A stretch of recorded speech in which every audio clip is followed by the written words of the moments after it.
Bonjour, Demba Barrow du journal Stade. Merci Demba Barrow de m'avoir permis de m'exprimer par rapport au ballon d'or de Sadio Mané.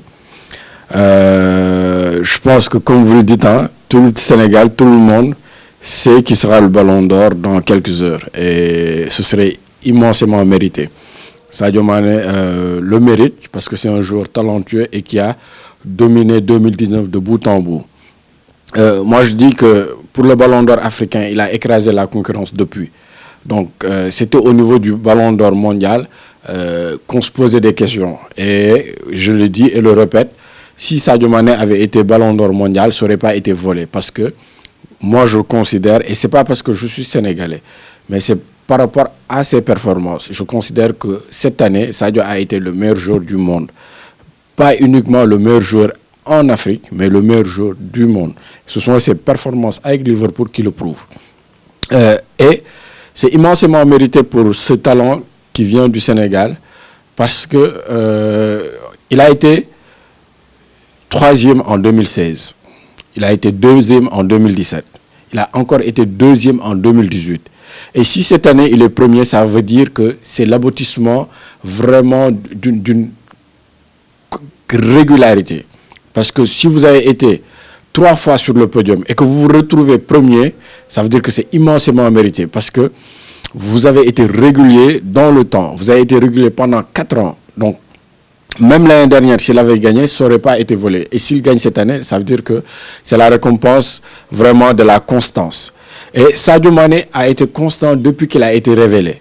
Le grand public l'a connu en 2012, juste au moment des barrages pour les Jeux Olympiques, quand le Sénégal jouait contre Oman. Le grand public a vu un jeune lutin au milieu de terrain, dans une équipe entraînée par feu Karim Sega et Aliou Cissé comme adjoint. On l'a vu au milieu de terrain dribbler, faire des passes décisives. Beaucoup se demandaient, mais qui est ce jeune? Où est-ce qu'il évolue? Et ils ont vu qu'il jouait à Metz. Mais il a été d'abord ici, dans le championnat, au Sénégal. Il a joué en 3e division, ici au Sénégal, avant d'aller à Metz.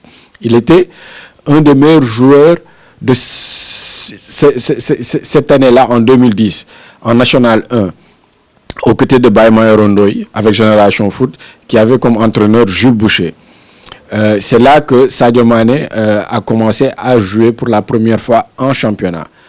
Il a fait 1 an à Génération Foot avant de s'envoler à Metz.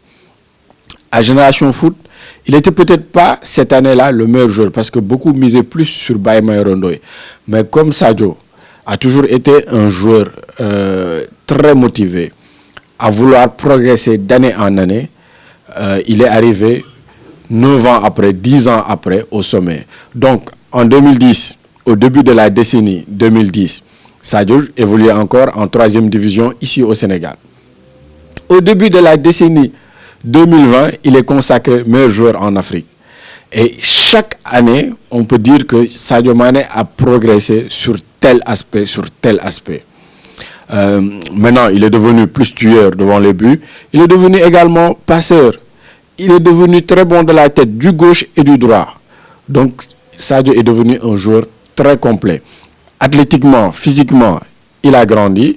Il a mûri dans son jeu.